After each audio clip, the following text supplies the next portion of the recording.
What is up, everybody? Welcome back to the Stateside Gunner podcast. My name is Thatcher Patterson. I'm a diehard gunner in the States, covering all things Arsenal all the time. Today's episode, we're going to go over a lot to talk about. We're going to start with the Bournemouth game on the weekend and then talk about the Sporting game. And then, of course, preview the big one, the Manchester City match on Sunday. Let's just dive straight into the Bournemouth game. Look, lots of frustrations. Um, Look, the overall result, right? Obviously, Bournemouth 2-1 at the weekend. Arsenal falling in a really important one, and a match where you would have backed Arsenal to probably get the win. And the performance was not up to par, at least not up to the par of champions. That is for sure. Manchester City then followed it up with a 3-0 win against Chelsea at Stamford Bridge. Um, so, Overall notes on the game, I mean, there are plenty of things to get to. The lineup for sure, let's talk about. So, one of the big major frustrations and big talking points of the match was Kai Havertz again starting in midfield, um, and Miles Lewis-Skelly getting the start at left back. But yeah, Kai Havertz starting at the 10, not a lot doing for him. I'm not going to go through this entire game, right? There's a lot to cover today. I'm going to give my kind of breakdown and thoughts on the match. I'm not going to break down the match itself, but um, I thought Lewis Skelly looked good at left back. I feel like we as Arsenal fans have been dying to see him in the central role, in that midfield role, and I still think that he should get that opportunity. But let's keep the focus on Kai Havertz. Look, going back a couple of years to when Arsenal signed Kai Havertz, the initial thought from the fan base was that he was being brought in as a striker, right? Then there were some discussions that he could be a 10. And Mikel Arteta came out and said Kai Havertz was an 8. Kai Havertz was the 8. He could play 10, but he brought Kai Havertz in as a midfielder. And here is where I have a lot of question marks over Mikel Arteta's decision making, right? And we've seen this with multiple players, but Kai Havertz is not an 8. Kai Havertz is not a 10. He is a striker. He is at best a false nine who stays behind the striker, kind of that shadow striker 10 sort of role, maybe at the best. But in terms of where you put Kai Havertz in the team, you put him up top or you don't play him. And especially when it's as important of a match as this one, it's frustrating to see because it's something that has not worked. We've played him in the 10, I believe. I believe it was Forest and Southampton and Man City. I know for sure Man City and Southampton. I can't remember. There was one more in the league, but those are two matches that you lost. Two matches that you lost and that you didn't create enough to win the game, and you still think that it's going to work and it's not working, right? That's a major concern. That's a major concern, not only in the player's individual quality and performance, but in the manager's talent ID, his attacking identification of you. Kai Havertz is not an 8. Kai Havertz is not a 10. And you've seen the things that Kai Havertz can do in this team when he has played up top. He's been able to link the play really well. He scored a lot of good goals for the team. He's been, integral into a lot of times where Arsenal have been at their best. He was one of the catalysts and key pieces in that run-in back in 23-24 when won 16 of the last 17 or something crazy like that, right? We've seen how it can work with Kai Havertz, and the 8 and the 10 is not it. It's just not it. So really frustrating one. And he was, I'm sorry, Kai, he was horrible on Saturday. Horrible. And you know what? You can't even blame him.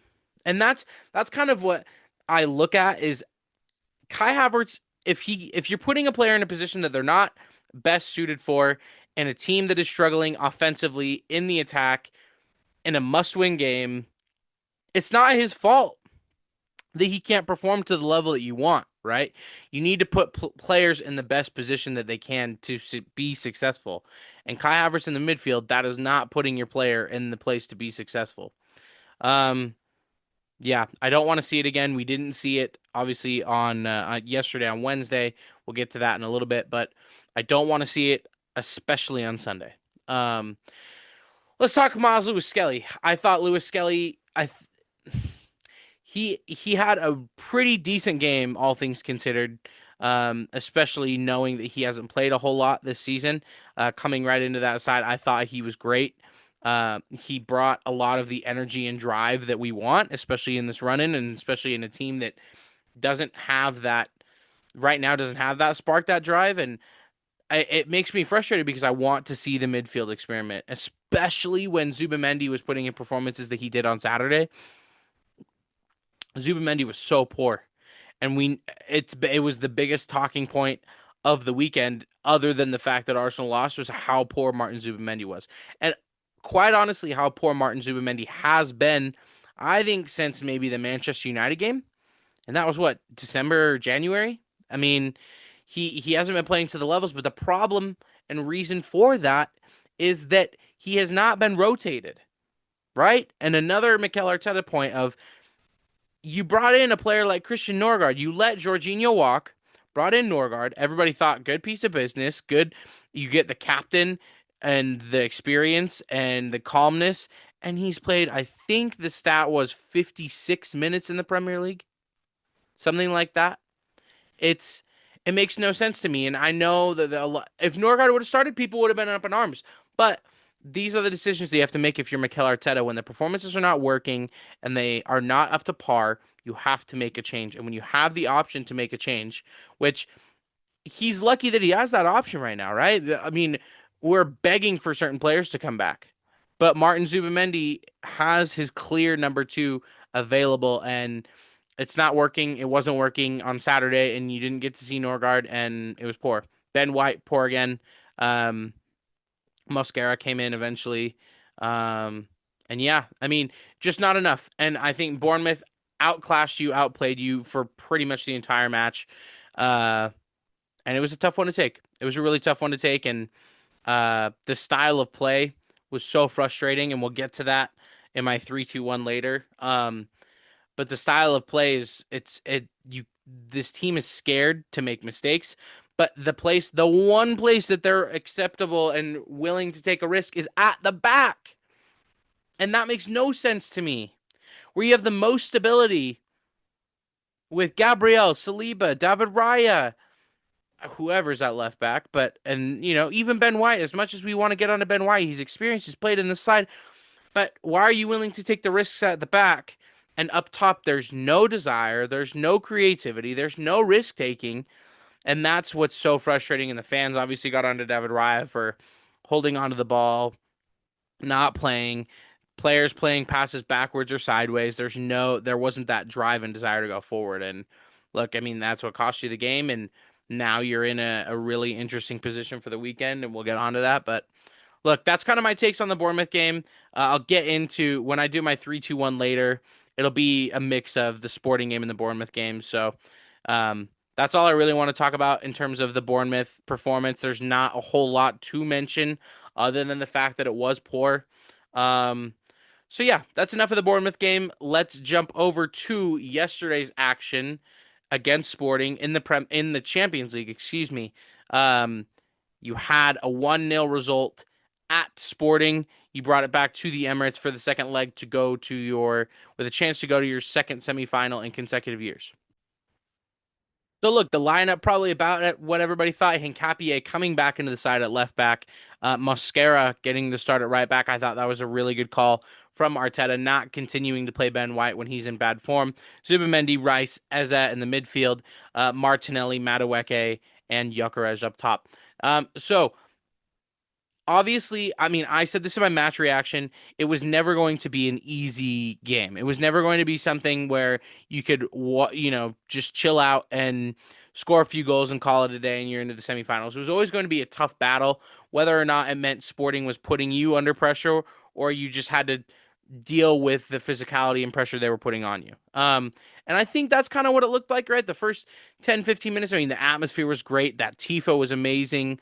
And the fans brought it, right? So on the front foot for the first little bit, not creating a whole lot, but possession and attacks were going Arsenal's way, and then the momentum kind of started to shift. Sporting started taking it to Arsenal for sure, and they created some opportunities. I would say the Sporting created better opportunities to win the game yesterday than Arsenal. However, they were the team that needed to, right? And I think, we'll get into the second half in just a moment, but if I'm a Sporting fan, I'm frustrated with how my team performed needing a win. They did not, I mean, Sporting did not come out with their heads on fire, all guns blazing, go, go, go. And Arsenal were okay with that. I think it was a professional type of performance. It's exactly what you needed. Would I have loved a 3-0, 4-0 dominant performance to take onto the weekend? Of course. But at the end of the day, I wanted Arsenal to go through, and they went through, right? As Arsenal fans, I think we're accepting to the point of the style of football. If it gets us over the line, we'll get to that later, promise. But, you know, at the end of the day, the job was to get through. If you don't allow a goal, you go through, and they did just that. And look, the first half, not great. Second half, I thought was much, much better. That last 20, 30 minutes in particular. I think the change happened when Kai Havertz came into the game, but where did Kai Havertz play? He played up top, and that is the biggest thing for me is that it shows Kai Havertz in the midfield doesn't work, but he does do well to link up play with your midfielders and your wingers when he is in that striker role or even that kind of false nine, however you want to pitch it. Um, I do think in terms of individual performance, I thought Eberechi Eze was fantastic. Look, maybe fantastic is something that is hard to say after yesterday's performance, but I thought he looked lively. He looked energetic. He looked one of the only players that actually wanted to go direct and go at Sporting, and I hope he keeps that for Sunday, and I know he will. I mean, I love Eze. I mean, I got his name on the back of my kit right now. He his personality is really what shines through for me. He's a great guy, but he's got the confidence that you want to see, and he still has that, and you can see it in the way he plays, and hopefully he can be a big piece uh, for Arsenal and a big reason that maybe they go on to win some things this season. So I thought as his performance was much better. Uh, and Zubimendi bounced back, right? So a tale of two matches for him. I thought he bounced back. He got the man of the match for the Champions League game. I'm not sure if he was Arsenal's man of the match, but he was the man of the match um, for the official UEFA Champions League. Um, but look, again, not much to talk about other than the fact that you stifled Sporting. They had those two moments. They had the moment where he hit the post. I can't remember who it was, um, but the Sporting player hit the post right at the end of the first half. Probably should have scored, to be honest, but he hit the post, and then there was that last effort where it was just outside the box and the Sporting player pulls it wide of the near post. Other than that, I don't think the Sporting really laid a glove on Arsenal. Arsenal really handled the tie well. It was a mature performance. It was one that, again, it you don't need to go all out in this match when you're up 1-0. Would I have liked to see a win? Of course. Would have liked to see multiple goals? Of course. But this side, honestly, this is the performances that this side is capable of right now. They're not capable of a 5-0 battering of a team right now. They are capable of doing their job and getting to the next one. And that is exactly what they did. And it was a professional performance. It reminded me a lot of the performance in Lisbon last week. They just weren't able to get the goal and they didn't need to. So, yeah, look, through to the semifinals of the Champions League for the second time in 2 years. That is impressive stuff. I know that people are out there saying that that's the narrative that the club and Arteta want you to be saying and to feel. Um, but I think it's a big deal. I mean, for me as an Arsenal fan, I have been a fan for a little over 10 years now. So this back-to-back semifinal in the Champions League is foreign to me. I've never felt this. Um, I mean, and it's the first time in history, but it's it's something to be proud of. It is. At the end of the day, regardless of the path that you've taken or have had to go through to get to this point, the Champions League is the Champions League, and you're down to the final four teams, right? And it's an accomplishment. It is. And Declan Rice said it in his post game, right?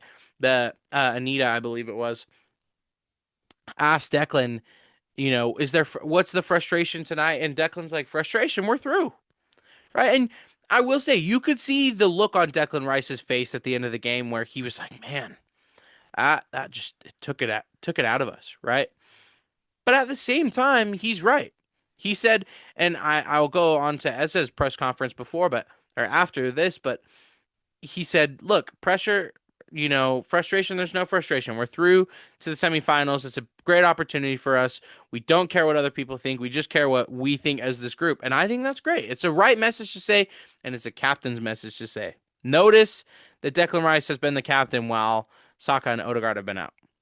I know Saka's the next in line, but it sounds like the players were the ones who basically insisted that it's Declan right now, and he's been nothing short of brilliant. And as a captain, he has my backing 100%. So look, positive night. You go through. Look, is it the amazing, thrilling game that was the Real Madrid Bayern Munich tie? No, or the Barca tie? No, but it's a professional job. It doesn't matter how you get through. It's just that you get through. It's a cup competition, so time to get through and move forward. And a big semifinal opportunity against Atletico Madrid, which we'll get onto. But I was going to say, as his press conference, I loved the mentality where I can't remember what the question was, but something to the effect of the reporter was asking are they feeling the pressure? Are they feeling what other people are saying about them? What the what the media's been saying? And he said, I don't care. I don't care what other people think. I've never cared what other people think. All I care is what we're doing here. And that's the right message. And for me, that's the message that needs to be pushed out. Not bring your lunch, bring your shin pads, whatever the hell Arteta wants to push out. It's we don't care what other people think and we're going to do our thing. So, all right, that's it for the sporting match, for the Bournemouth match. I will give you my 3-2-1, and then we will preview the Manchester City match. So we will be right back. All right, let's get back to the 3-2-1. I will give, for those of you maybe listening for the first time or just remembering again, the 3-2-1, I'm going to give, it'll be a mix of positive, negatives, and a question. Last week, I think we did 3 positives, 2 questions, and 1 negative. This week, it's going to be 3 negatives, 2 positives, and 1 question. I would say probably fair, a week of probably more negatives than positives, but nothing too dramatic on this list. So let's get into it. Uh, our 3 negatives today are the style of play is a concern, a massive concern, and it's not just the the creativity or whatever. It's the idea that these players look scared and they look scared to mess up. They look scared and fearful of making a mistake. And that is a problem. That is a major, major, major problem. And we're going to talk about this when I preview the Man City match. But the Manchester City players don't look scared. The Manchester City players look excited for the run in. And this squad of Arsenal players looks terrified. Look, this team has made a lot of progress and they are in a great position now. But let's not run away from that then.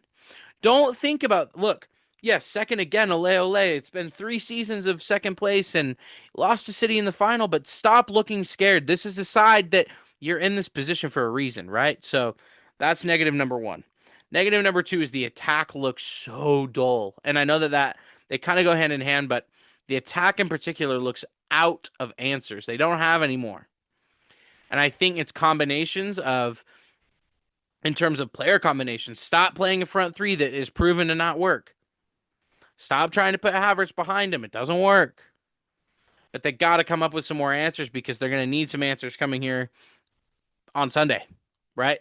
I do not expect this lineup to produce 3, 4, 5 goals, but I expect a goal or two. Against Sporting last night, I would have expected a goal or two. Against Bournemouth, I would have expected more than a penalty kick goal, right? Victor Gyökeres, regardless of how we feel about him or how you guys feel about him, he has scored plenty of goals and he is in arguably good form. So play to that. Create something different. Find something different. The attack looks poor. So that's negative number 2. And negative number 3, this is just maybe a simple one, but the momentum's not there, right? City have all the momentum. Arsenal have basically none. City have beaten Arsenal in the Carabao Cup final 2-0. They have then played Liverpool in the FA Cup and smashed them 4-0. Then they went to Stamford Bridge and beat them 3-0. So that's 9 goals and 9 goals for, 0 goals against. And this is when they are going to be wanting playing Arsenal. And I think honestly, we'll get into it, but I think that this is a good opportunity. I mean, it's a great opportunity. It's you don't have the momentum with you, right? You lost to City 2-0. You lost to Southampton 2-1. You went out of two cups right there. Boom boom. Then you lost to Bournemouth, which is the opportunity that we all were hoping would be to continue the momentum in the Premier League. You lost that. But look, go through against Sporting to semifinal. That's a little bit of momentum there. And then just the fire. Bring that fire. I mean, if Arteta's talking about fire and he's on fire apparently. So that's negative number three. So those are the three negatives for me.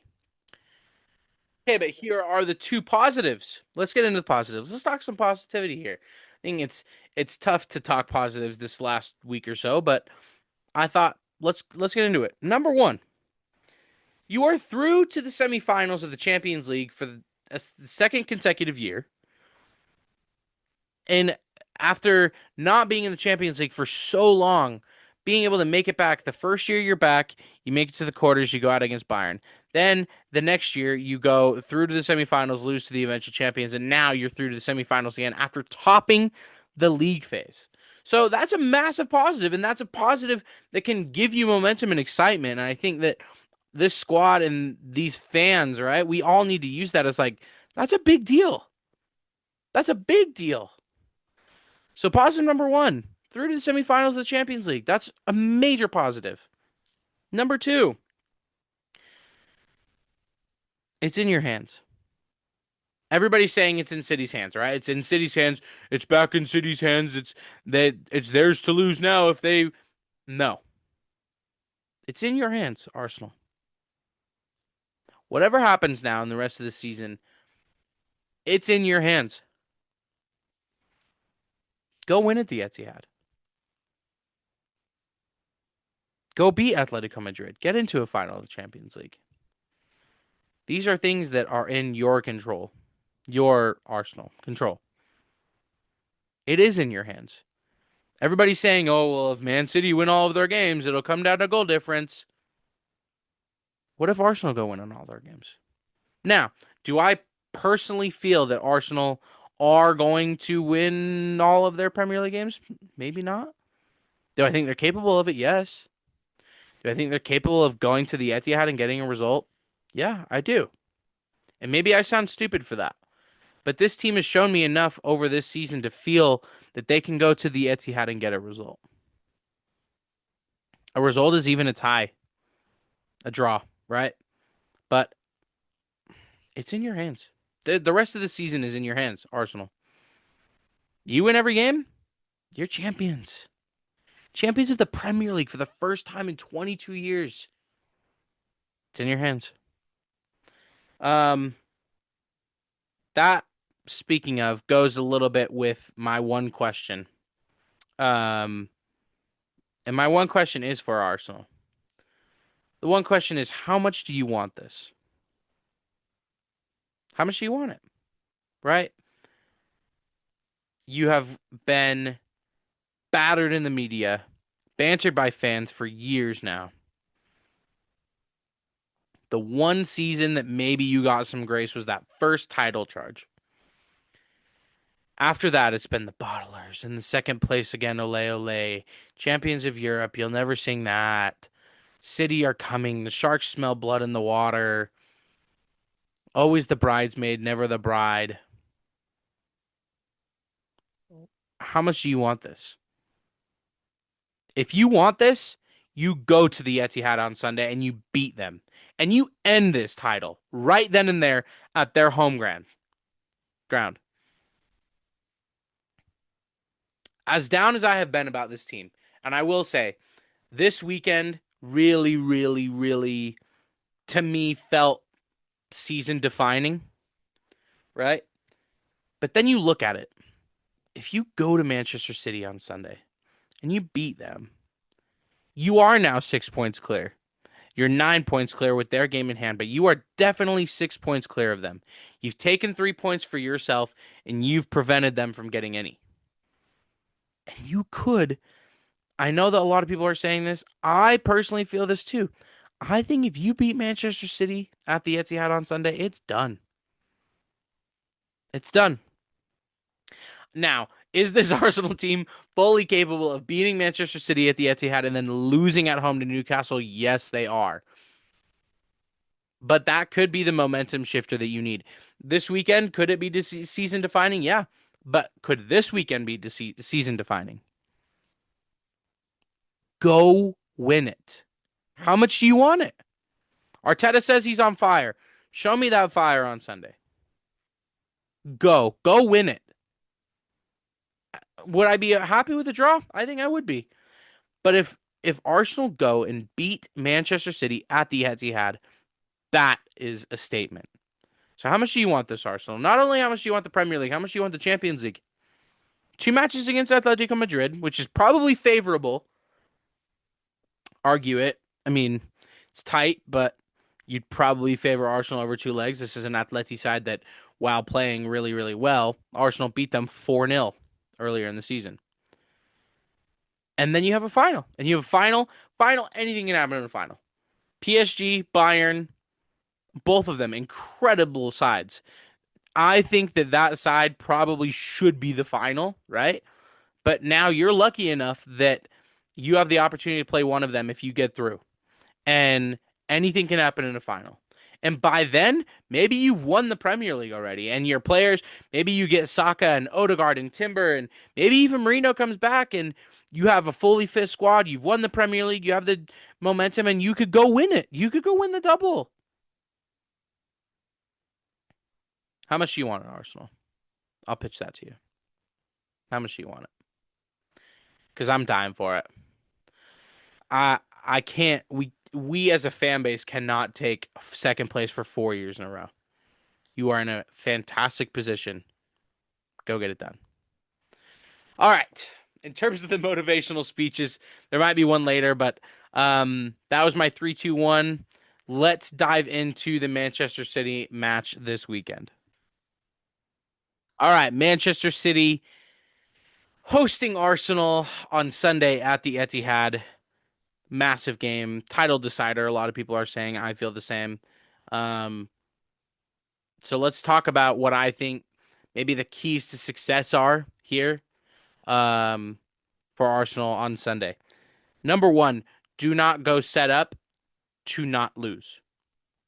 If you set up to not lose, you're going to lose.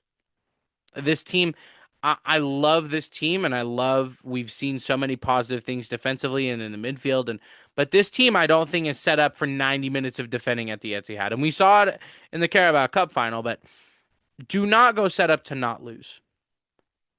Be on the front foot a little. Try to take it to Manchester City a little.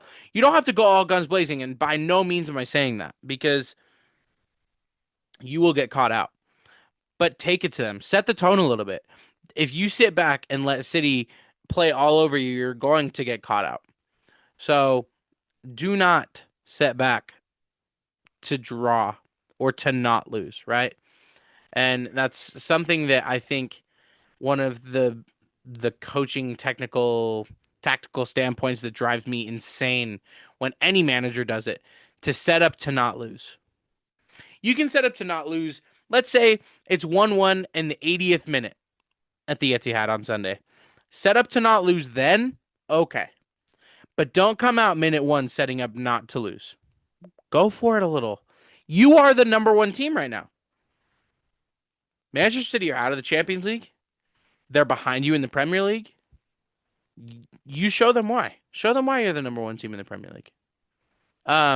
Number two goes a little bit with this one, but I said it earlier. Enjoy your football. Enjoy it. Enjoy the fact that you're in a title run in. Enjoy the fact that, yeah, I mean, are Arsenal fans going to be stressed out of their minds on Sunday? I can guarantee you I will be. But you got to enjoy it. You got to enjoy the position that you're in. You are in a great position. Gary Neville said it. You could go win the league arguably on Sunday. Enjoy that. Don't have it be filled with stress. Go enjoy your football. Ryan Cherokee doing kickups and nutmegging players and laughing on the sideline. Do that to an extent. I mean, I don't know which of our players are going to do something like that, but enjoy the football, enjoy the run, and this is a fantastic position you're in, and you're only a few games away from creating history, right? So enjoy it. Enjoy the football. Enjoy it.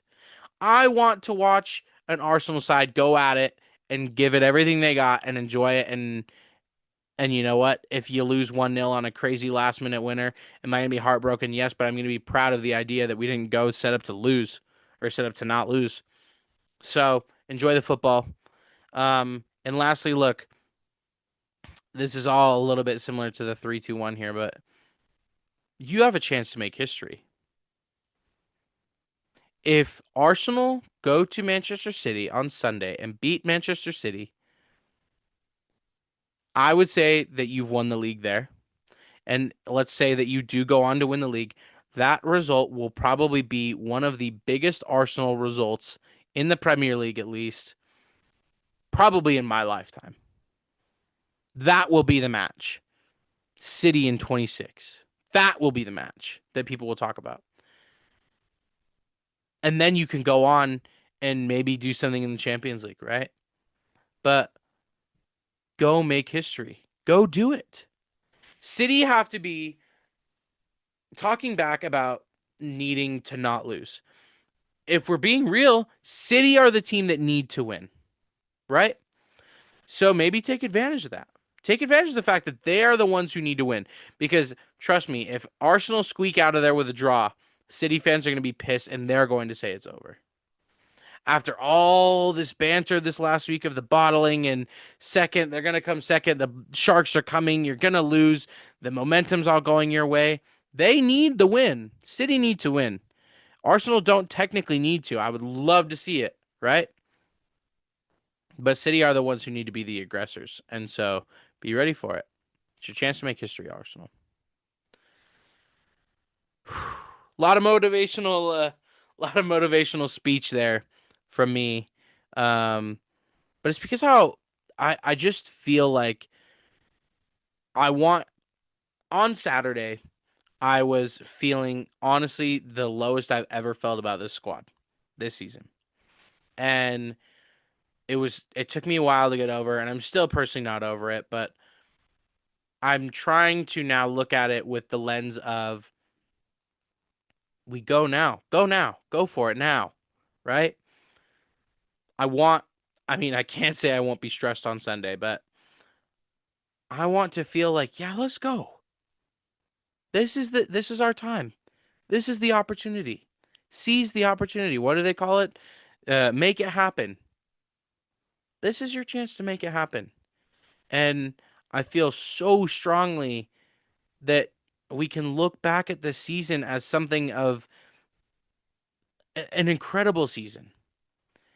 But you also have the opportunity to mess it up so badly that it becomes one of the worst seasons ever. But don't think about that side.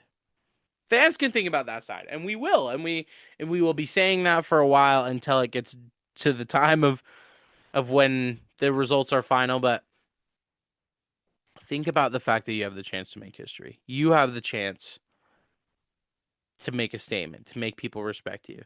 You win this Premier League, you win at City and win this Premier League. What are they going to say?